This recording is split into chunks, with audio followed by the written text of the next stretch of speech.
Hi everyone, welcome to magic 100. இன்னைக்கு நம்ம பார்க்க போற டாபிக் வந்து ஆக்சிஜன் டிரான்ஸ்போர்ட். ஸோ ஆக்சிஜன் நம்ம பாடியில எப்படி டிரான்ஸ்போர்ட் ஆகுது? ஆக்சிஜன் வந்து ஹீமோகுளோபின் கூட பவுண்ட் ஆகி 99% ஆஃப் தி ஆக்சிஜன் டிரான்ஸ்போர்ட் ஆகுது. டிசால்வ்டு ஃபார்ம்ல 1% ஆஃப் தி ஆக்சிஜன் டிரான்ஸ்போர்ட் ஆகுது. இந்த 99% எப்படி டிரான்ஸ்போர்ட் ஆகுதுன்னு பார்க்கலாம். ஒரு molecule of hemoglobin has 4 ferrous ions.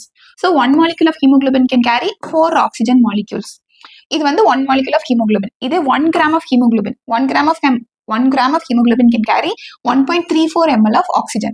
So normal hemoglobin value என்ன? நம்ம average hemoglobin value 15 gram per deciliter. So இந்த ரெண்டையும் multiply பண்றோம். 15 into 1.34 will get around 20. அதுதான் வந்து normal oxygen carrying capacity of our haemoglobin. Next நம்ம பார்க்க போறது வந்துட்டு ஆக்சிஜன் ஹீமோகுளோபின் டிசோசியேஷன் கர்வ். இதுல நம்ம என்ன பார்க்க போறோம்? எக்ஸ் ஆக்சிஸ்ல வந்துட்டு partial pressure of oxygen, Y ஆக்சிஸ்ல பர்சன்டேஜ் சேச்சுரேஷன் ஆஃப் ஹீமோகுளோபின். இதுல என்ன சொல்றாங்கன்னா, அந்த particular partial pressure haemoglobin oxygen கூட எவ்வளவு சேச்சுரேட் ஆயிருக்கு அதுதான் நம்ம இதுல பார்க்க போறோம். நார்மல் இதோட ஷேப் என்ன? Sigmoid shape. சிக்மாய்டு ஷேப் எதனால இருக்குன்னா, due to positive காப்பரேட்டிவிட்டி.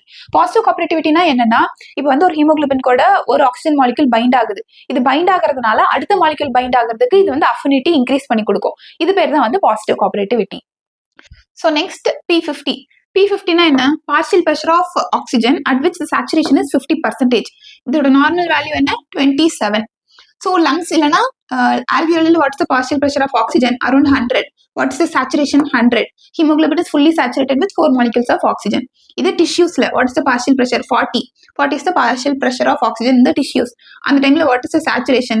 75%. 75% na 3 molecules of oxygen are bound. Appo lungs la 4 molecules are bound. Tissues la 3 molecules are bound. Appo evlo released 1 molecule of oxygen is released to the tissues. This is the normal oxygen dissociation curve. இல்ல ரெண்டு phenomenon இருக்கு. ஒன்னு right shift, இன்னொன்னு left shift. Right ஷிஃப்ட்னா என்னன்னா, sometimes our body needs more oxygen. நார்மலா அது deliver பண்ற ஒரு மாலிகுல் ஆஃப் ஆக்சிஜன் பத்தாது. Example during exercise. அப்ப என்ன நடக்கும்னா, ஆக்சிஜன் அண்ட் ஹீமோகுளோபின் அஃபினிட்டி கம்மியாகும். அதனால more molecules of oxygen are release to the tissues. அந்த டைம்ல தான் வந்துட்டு ரைட் ஷிஃப்ட் நடக்கும். ஆக்சிஜனோட affinity towards haemoglobin is reduced. For example நீங்க பாருங்க, at the same 40 partial pressure of oxygen right shift நடக்கும்போது what is the value? It is around 62. It is reduced from 75 to 62. So more amount of oxygen is released to the tissues. இது left shift வந்து அப்படியே opposite. Sometimes நம்ம பாடிக்கு வந்து அவ்வளவு oxygen தேவைப்படாது. அப்போ வந்து affinity of oxygen and haemoglobin will be increased. So less amount of oxygen is released to the tissues. இங்க சேம் பார்ஷியல் பிரஷர் ஆஃப் 40ல லெஃப்ட் ஷிஃப்ட்ல what is the value? 85% saturation. அப்போ saturation is increased. So less amount of oxygen is delivered to the tissues. இதுதான் வந்து left shift. எந்தெந்த கண்டிஷன்ல right shift இருக்கும், எந்தெந்த கண்டிஷன்ல லெஃப்ட் ஷிஃப்ட் இருக்கும். Right shift increase PCO2, carbon டை ஆக்சைடோட பிரஷர் ஜாஸ்தி ஆகுது, ஹைப்போ வென்டிலேஷன் அந்த மாதிரி கண்டிஷன்ஸ், டெம்பரேச்சர் ஜாஸ்தி ஆகுது, எக்ஸசைஸ் பண்றீங்க, ஆக்சிஜன் நிறைய தேவைப்படும். இன்க்ரீஸ்ட் BPG இல்லைன்னா 2,3 பிஸ்பாஸ்போகிளிசரேட்.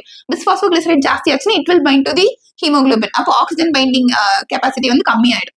Next increase in H+ ions. H+ ions ஜாஸ்தி ஆச்சுன்னா acidosis condition. Next left shift அப்படியே opposite. Decrease in PCO2, hyperventilation condition, decrease in temperature, decrease in BPG, decrease in H+ ions. So, அவ்வளவுதான். Thank you so much.